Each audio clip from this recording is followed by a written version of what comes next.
is experience. Hello and welcome to The Company Doctor, and for part 2 of The Doctor's Surgery, where we'll be covering public speaking, interviews with CEOs, Gary's favourite business books, and dealing with big egos, among many other topics submitted as questions by you, our wonderful listeners.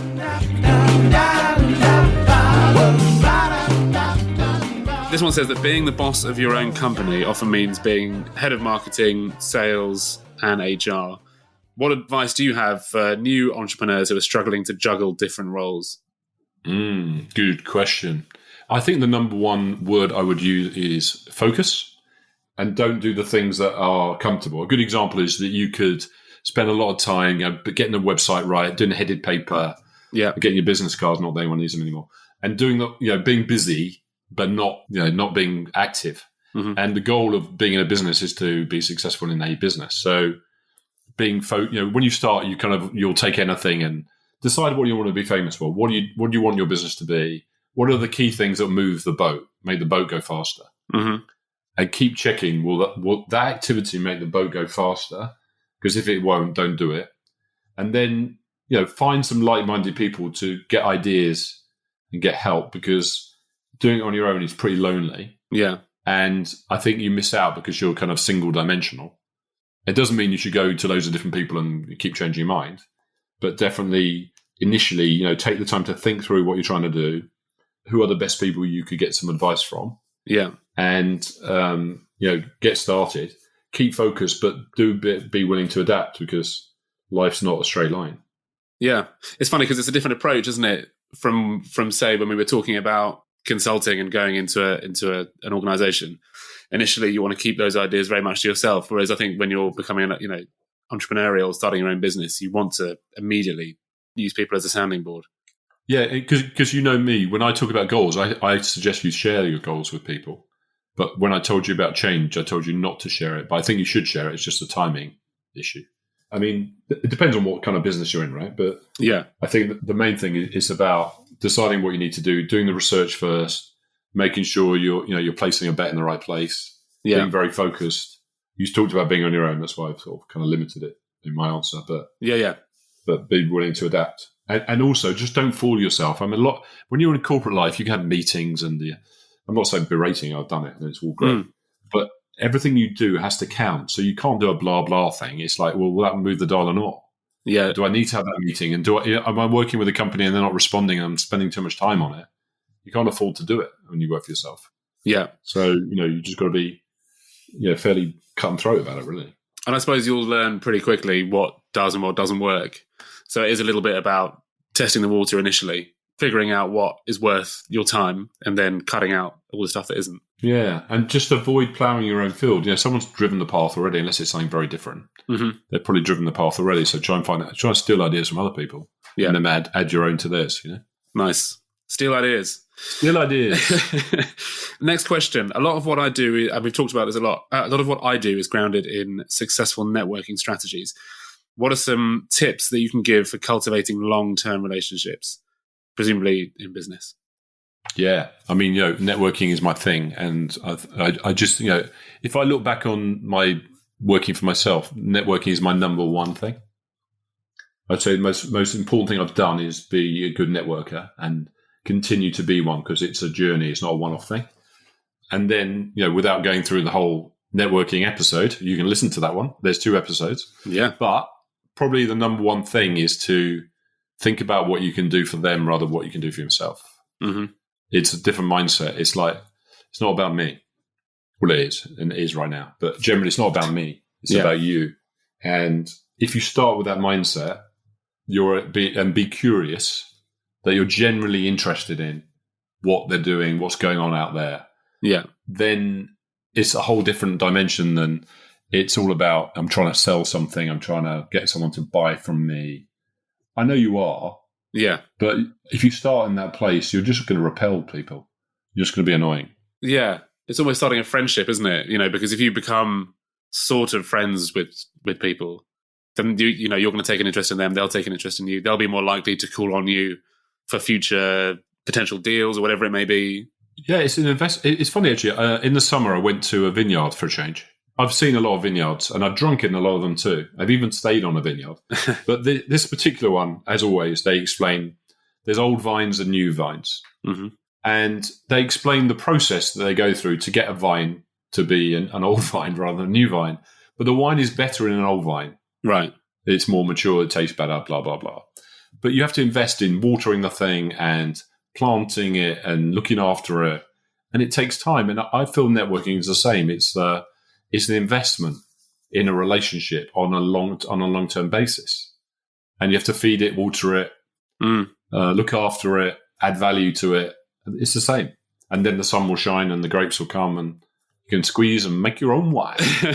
That's an excellent analogy. I'm not sure if you just came up with it, but either way. Did you really? Because my life is all about wine, so I want to share my winery. It. Your two favourite things. I'm a wino, isn't it? Wine and networking. Whining. Good stuff. Okay, on to the next, because, that was I'm going on too long, I get it. No, you're not at all. If you've got any more wine analogies, bring them in. They're coming. Because I very much enjoyed that. I'm at a mid to senior level. You are? No, sorry, this is a friend. It's a friend question. Friend of mine. This is written in. I'm at a mid to senior level, but I still struggle when it comes to public speaking. How do you prepare for presentations, or what are some simple ways to prepare for them? Yeah, you know what? Public speaking is one of those things that is one of the biggest fears of a lot of people. Mm. You know, they would rather, I don't know, eat their own hair, and I can't even do that, than do public speaking. It's funny, isn't it? Well, it's not funny, but I understand why. Yeah. And, I think you should always be nervous about speaking because it means you care about it. But there are ways, it's a bit like when we've done our episode on interviews. If you're prepared, you're less worried. And I think one of the starting points on presentations is, this can sound obvious in a way, but who's the audience? Yeah. And what do you want them to do as a result of your presentation? Now, do you want them to do something? Do you want them to know something? Do you want them to change something? Mm-hmm. If you start with who's your audience and what do you want them to do as a result of your presentation, then you're in a much better spot. And the second thing is, and again, not everyone's going to agree with this, I'm not a big believer in writing out what you're going to say in detail because it takes away your personality. If you're either reading a script or, unless you're a newsreader, or you're reading bullets on a slide, which is the most boring thing in the whole world. No offense to anyone who does that. So, maybe you start off by writing it all out, but I would narrow it down so that you're more natural and be normal. Be a normal person. If I was in the bar explaining to you what this is about, and I appreciate you might be presenting to a senior audience, that's why you need to know your audience, then adapt your presentation to the people you're speaking to, remember what you want to get out of it. And once you've done that planning, you'll be more confident because you'll feel more natural about what you're about to do rather than going, like I've done it myself. If I do a long presentation and I've written it all out because I want to make sure I don't miss anything, I'm rubbish. Yeah. And it's not me. It's the same for a lot of people.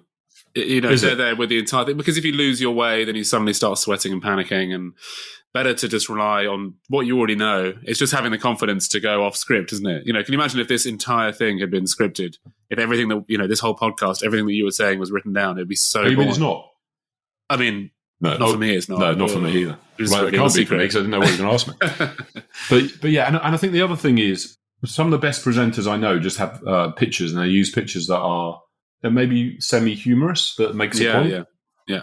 But don't say you have to be funny all the time because it's not always relevant. It depends on who you present it to again. But if you can just put up a picture that you can talk around, that will be your trigger to remember what you want to say. But you know your subject, you know what you're going to talk about, you know what the audience is and what you want them to do. Then you're on your way. Great. Yeah, it's a tough one. It terrifies a lot of people. The whole topic on its own, isn't it? Really, we should do an episode on it.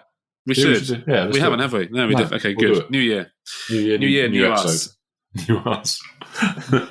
Okay, on to the next. And we mentioned interviews a second ago, and this is an interview-based question. It says, go for it. Gary, I've been through 4 rounds of interviews for a new job, and the final interview is with the CEO. My question is, what is the best way to prepare for a CEO interview? Ooh, nice. Well done, whoever's been through 4 interviews and got to the CEO. My advice in any interview is to research the person and the company. Yeah. Try and find someone you know still. I mean, if you've got a CEO interview, there's a fair chance that someone will know that person if you're at that level. I would say. Yeah. And you've got to think through the lens of that person. So if they're a CEO, they might have written something, or there might be something in an annual report or something somewhere. So I'm trying to understand their language and some of their business issues that are going on right now. And I would try and think of a really good question. Yeah. And the other thing I would do is obviously you'll have a job description of the role. Hopefully you've done enough research so you understand what they want. But I would ask them that question. What does good look like?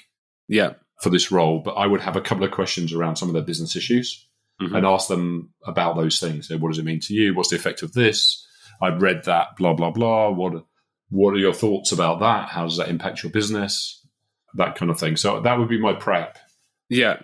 And can you do enough preparation? As in, can you sort of over prepare, or is it worth just really getting to grips with the ins and outs of the business as much as you possibly can? Well, I don't think you can over prepare, but I do think preparation is really important.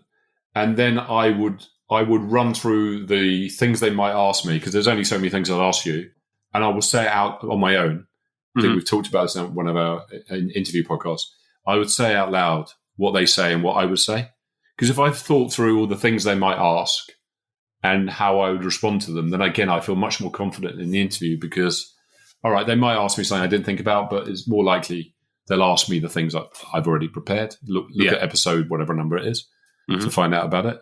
But I also always recommend adult to adult conversation. They're not more important than you. You're not more important than them.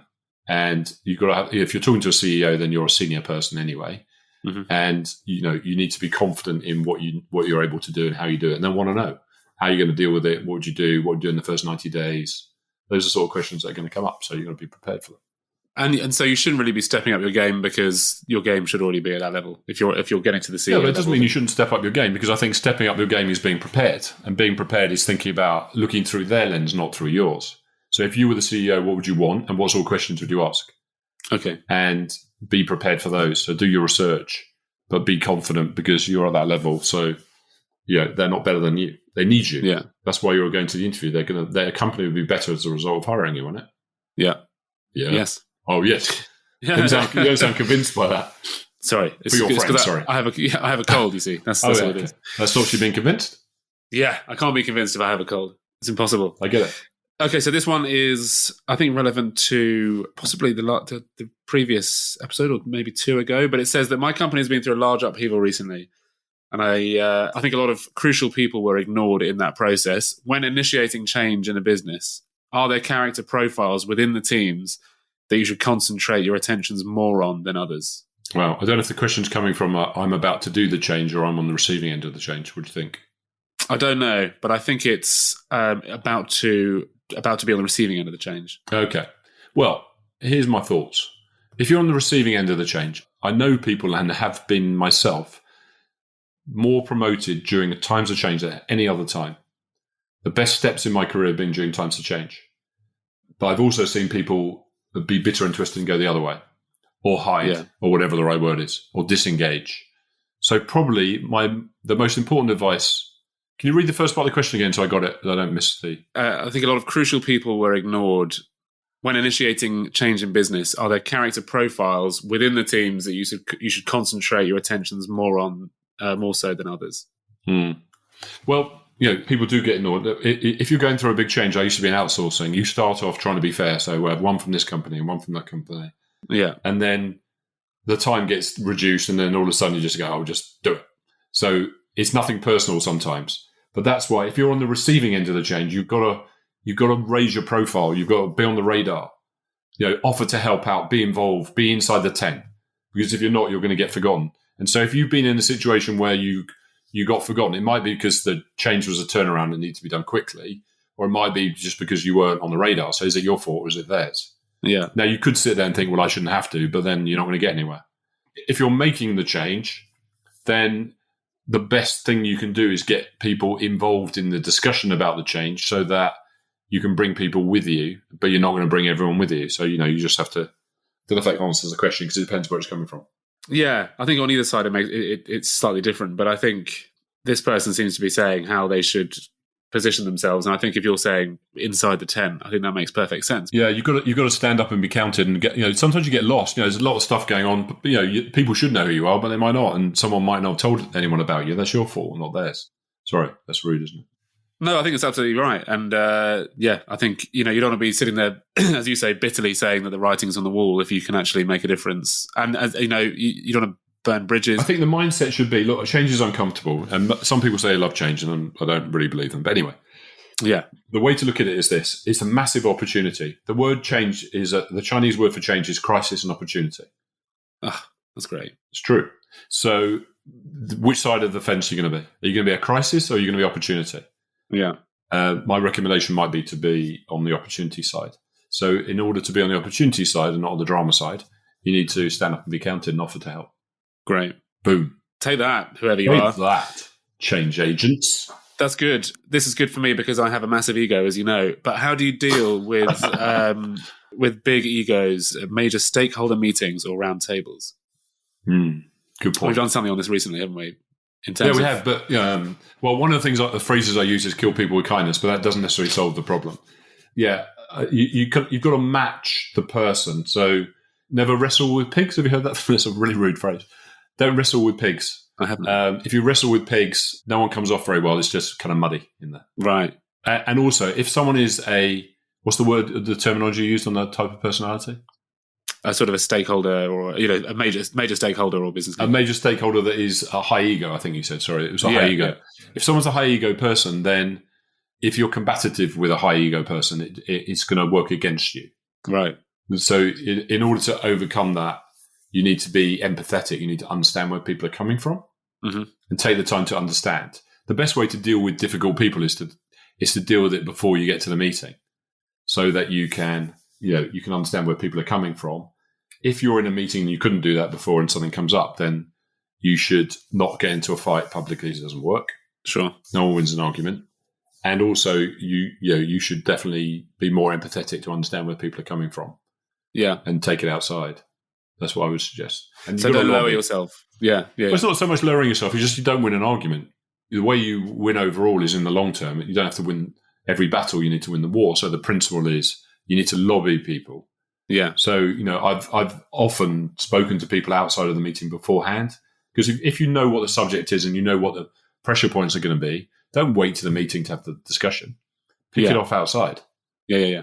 And then when you come to the meeting, you're at least more aligned. And then the other bit is my favorite phrase, it's more important to be aligned than agree. Do you need to agree? Is that a showstopper for you? Or can you align? Because if you can align, you can move forward. Yeah. And I think in these sort of situations, that's the key, isn't it? You need to move forward. And then, as you say, we can be the bigger person. Have you ever driven down the road you don't drive? Yes, you do. You do drive now. Driven down the road, and there's a narrow road, and there's a car coming the other way, and you think, right, well, I was here first. I'm not moving. I mentioned this before. I'm not moving. Yeah. Well, what's going to happen? You're just going to both be stuck there, right? But if you can be the bigger person, you can say, right, I shouldn't have to move, but you know what? I need to go where I'm going. So I'm moving back, let them out, and I might show them a hand wave gesture thing. But I've been the bigger person. I move back, and I'm going to move on. Yeah, no, I like that. Another good analogy. No wine this time, but probably best if you're driving. No wine, but no wine. Not while you're driving. No, that's fine. I think we've got time for 2 more questions. Oh, okay. I hope they're good ones. They are good ones. No pressure. Let's see. I mean, I annoyingly, I have quite a few to choose from, but I'm going to have to whittle it down. We'll go with this one, which is fairly personal. Oh, but who are the business leaders that you most look up to, and why? Oh.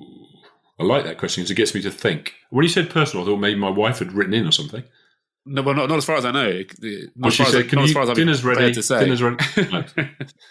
Well, it's difficult because people might agree or disagree. But one of the people I really respect, because I like strong leaders, was Margaret Thatcher. Right, okay. Controversial. I know. It's slightly controversial because people are political and I'm not really. It's not because of politics. It's just because I like strong people. Yeah. I thought she was a really strong leader. You wouldn't agree. Not everyone would agree. But I thought that she was a great leader. Mm-hmm. And we said business, so that's not an answer. And I just love Richard Branson, which is a bit of an easy pick. But the reason I like Richard Branson is he's just such a great marketing guy. Yeah. I've read a couple of his books, and he's so good at finding an angle, and he's very personable with people. When he sets up a business, he goes out of his way to know people's names and things about them and their family, and he's always Yeah, he makes notes about it, but he's always picking it up, and he's just interpersonally very smart. And obviously he's been very successful, but it's a bit of an obvious one, I suppose. No, I don't think so. And it's very much, I think, on brand with yours, in terms of the way that you often do the same thing. You just sort of have you create an energy about you, and, you advocate doing this as a person, as a business leader. Bless you. So I think that makes sense. And actually, you mentioned books there, but you often mention good books and you recommend good books for people to read. Might be a bit too on the spot and difficult to remember, but if there are any books, either by these business leaders that you've brought up, or anyone or any that you'd recommend, I've got one. This is one of my favourite books ever. Great. Yeah, I know. It's called Let's Get Real or Let's Not Play. Okay. Yeah, exactly. It's even got a foreword by Stephen Covey in the front of it. It's so good. Let's Get Real or Let's Not Play. I won't pronounce the names of the authors because I can't, but I highly recommend. I'm not sure if you can still get it. Hopefully you can, because I love it. It's a breakthrough book on transforming the buyer and seller relationships. But the ideas in there are great. And the second book I really want to recommend is, you're going to roll your eyes when I say this, How to Win Friends and Influence People. Okay. Is the best book. It's 1925. It's been revised, Dale Carnegie. But every positive mental attitude book, any book that's written now, the baseline is Dale Carnegie, How to Win Friends and Influence People. There's one for the digital age, actually. It's been updated. Yeah. But that is my favourite go-to. I've never read that. So haven't you? No, I know. I love it. Now, if it's a non-fiction, I forgot the right word. Having a brain problem right now. Then Atlas Shrugged by Ayn Rand is my favourite book that is not about personal development. Right. Atlas Shrugged. Okay. Atlas Shrugged, great book. Ayn Rand, A-Y-N Rand. Great. There we go. Good leaders, good books. Yep. Thanks very much for that. And finally, it better be a big one, George. Well, it is, and it's fairly open-ended, and it's a tricky one. But what are your top pearls of wisdom for emerging business leaders of 2023? Oh, okay. We're about to apparently go into a recession. I don't want to participate in a recession. This sounds too boring and not great. But we are where we are. So my number one thing is the best way to navigate a recession is to focus on people's business issues. It's the fastest way. Don't focus on your product. Don't focus on your service. Don't even focus on your solution. Focus on the customer's business issues and link it to an outcome. Why do they want to buy something from you? They don't want to buy you. They want to buy something at the end of it. What is it? Yeah. And what can you do to help them get it and maintain it? If you focus on business issues, so I started my career, as a consultant in 2008 in what I thought was the worst recession, who knows? But at the time, I had my first year was my best year. Right. And I focused on people's business issues. Now, I appreciate people in different businesses, right? But overall, that will always help you in any business you're in. Don't focus on you, focus on them. What's their business issue? Can you solve it? And don't talk about features and benefits. Great. And there are going to be quite a few issues, aren't there, I think, as we've said, in the next few months, potentially, with a recession on its way in. Apparently. But, you've got the mindset's got to be, look, I'm not saying we shouldn't be compassionate to people, because we should, but the mindset's got to be, we can talk about loads of businesses that have had good and bad years in recessions. Yeah. Yeah. So, some businesses are naturally, it's good for them in a recession because their products or service lends itself to it. But I can show you loads of businesses that some people have failed at, or some people have succeeded in the same time. Everyone will know that. So you can always find someone who's been successful or hasn't been successful. Yeah. So therefore, there must be a path, and the path is normally, is keeping going, being focusing on issues, being positive, not in a kind of jazz hands way, but in a believing that you can be successful. Yeah. We need action to back it up. You might need to make allowances for the situation you're in, or you might need to overcompensate for the situation, but so work harder. But at the end of the day, I think you've got to be focused. Focus on the issues. I think that's on the issues, dude. Some solid advice, and don't make New Year's resolutions. I hate New Year's resolutions. Another classic. Yeah, I hate New Year's resolutions because your whole life should be about setting goals and resetting goals. I was talking to someone today that has inspired me, who has decided to look at his objectives and goals every day and he's come up with an idea. I'm going to share it with him. I'll share it with you now because he was so passionate about it. He's got 3 pins every day. 3 pins? And his pins are the things he has to do today. Right. He calls them pins because he has to do them. And then at the end of the day, he looks at, have I done my 3 pins? Now, it could be something like phone back someone who called me. It could be get a quote on a mortgage. It could be whatever you think is important. The pin is the important thing for you. Yeah. Whatever you're doing. And at the end of the day, you go, have I done my pins or not? And if you haven't, I've got to do them tomorrow. They're the kind of the key things out of the list of things. Interesting. And I love that. And he looks at every day for the next day. So if he did the 23-day challenge that we did with the 3 pins, he'd smash it. I love that. Yeah. We get on a man with the 3 pins. Yeah. Pin him down to an episode. Yeah, I love it. Love that. Right. Gary, thank you so much. That's you've dealt with those questions. They're great questions. Everyone who sent those questions in, thank you so much. I generally didn't see them before. I don't know if I gave you the answers you wanted. So if I didn't give you the answers you wanted, my name's George Claude. But if you did, and by the way, this episode, we didn't leave all the good stuff to the end. We hopefully got the good stuff all the way through. But, sign up to our email subscription because, we'll get goodies out to you and you can get more of the good doctor stuff. More of the good stuff. Yeah, it's a Christmas miracle. Gary, thanks so much. We will see you all next time. See you later. Bye. Bye.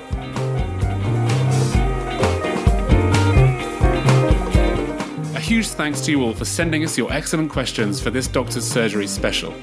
We'll be sure to do another session, so if your question was missed out, fear not. Head on over to thecompanydoctor.com for more Company Doctor content. And as ever, thanks for listening and for your ongoing support of this podcast.